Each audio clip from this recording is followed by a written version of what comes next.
Step inside El Circulo Cubano de Tampa, famously known as the Cuban Club, a majestic relic of Cuban heritage that once echoed with the lively sounds of social dances, athletic events, and the hopes of Tampa's cigar workers. But beneath its elegant facade lies a darker truth. After a devastating fire and a series of violent tragedies, the Cuban Club has gained the reputation as one of the most haunted locations in the United States. Here, the walls do more than just remember. They whisper.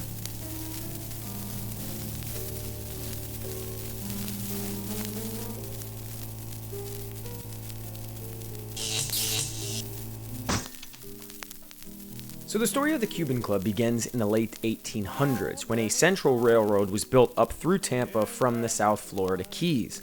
Cigar magnate Vicente Martinez Ybor traveled north and purchased a plot of land to build a new cigar factory. Within a few years, Ybor City, as it became known, grew into a booming hub for cigar manufacturing, producing over 500 million cigars at its peak in 1929. With its success and promise of employment, Ybor City attracted a diverse workplace, creating a culturally rich community with a stunning architecture. In 1899, the primarily Cuban community founded El Club Nacional Cubano as an organization to unite and support one another, and in 1907, the first physical clubhouse was erected. For roughly 5% of one's paycheck, it offered ordinary Cuban citizens access to libraries, sporting teams and events, and social gatherings. However, in 1916, tragedy would strike, and the original clubhouse would be utterly consumed in a fire. The club was deemed so pivotal to the community that in 1918, a new club was erected very nearby into the Yellow Palace, as what it is referred to this day. The new 4-story neoclassical building was more than just a social club. Yet beyond its architectural splendor and historic significance, the Cuban Club housed its fair share of disturbing events. As the years passed, stories of violence, murder, and unrequited love would linger in the halls of the Cuban Club, forever marking it as one of not only Florida, but one of the United States' most haunted locations.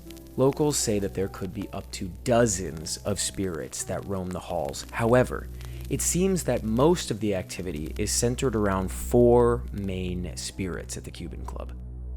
One of the most infamous spirits is that of the playwright-actor Victorio. He manifests inside the ground floor theater. In 1919, Victorio was set to act in his play's debut performance, but during the show it's said that he forgot his own lines. The audience proceeded to laugh him off the stage, and he was crushed. In his sadness, Victorio snuck back into the theater after closing, crossed to the center of the catwalk above the stage, and with a rope, tragically took his very own life on the stage where he performed earlier that day. Haunted by his failure, his spirit is said to linger in the theater, forever reliving his final sorrowful moments. But the actor is not alone. Also said to manifest on the ground floor is the spirit of one of the club's past directors. The story goes that a board member, in a fit of rage, shot the club's director during a heated argument, forever trapping a piece of the director on this floor. It is said that the director's spirit is the most disturbing to witness, as he manifests throughout the halls, appearing with either no face or one that is massively disfigured from the violent act.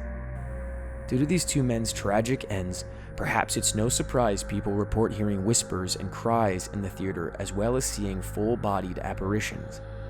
One investigator claims to have possibly even captured one of them in this photo.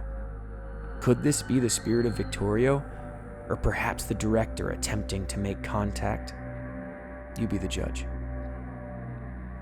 Our third apparition is said to be the most intelligent. He appears on the ground-level cantina. His nickname is Little Jimmy. The spirit is supposedly that of a young boy who tragically drowned in the club's swimming pool. Jimmy's playful spirit seems to want to connect with the living.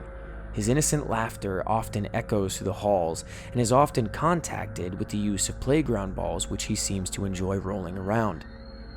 The paranormal investigation show Ghost Hunters claims to have made contact with Jimmy in their episode on the Cuban Club, with one of their founders, Grant, using his flashlight to answer yes or no questions with Jimmy. And lastly, guests and visitors have reported seeing his small figure peeking out from windows, as reportedly seen in this photo. Of course, it could be a reflection or matrixing, but if looked at closely, the window appears to show the face of a small boy. But what do you think? And last, but certainly not least, there's Rosalita. Rosalita was a dancer, and stories say she was incredibly beautiful. One evening, a drunken young suitor asked her to dance, and she denied him. Enraged by her rejection, he followed her out onto the third-floor balcony and pushed her off. The fall killed her instantly. It is said that Rosalita manifests as the mysterious woman in a white dress, often seen gliding down the grand staircase or in the ballroom wearing red, high-heeled shoes. This photo is said to possibly show her captured in motion. Unfortunately, it's a bit blurry, but it could very well show the profile of a dark-haired woman in a white outfit. She is also said to manifest as sounds of her high heels on the marble staircase, as heard here in this captured EVP. There you go.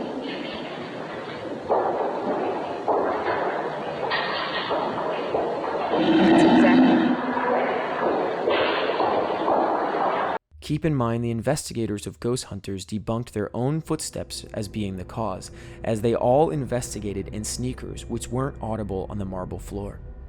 It is commonly believed that Rosalita is most likely a residual haunting and is sadly playing out her final days over and over again. The Cuban Club is a place of history and deep-rooted culture. However, it's also a place that seems to house spirits that refuse to leave. Whether you believe in the paranormal or not, it's said that if you visit this place, the energy it's radiating is undeniable.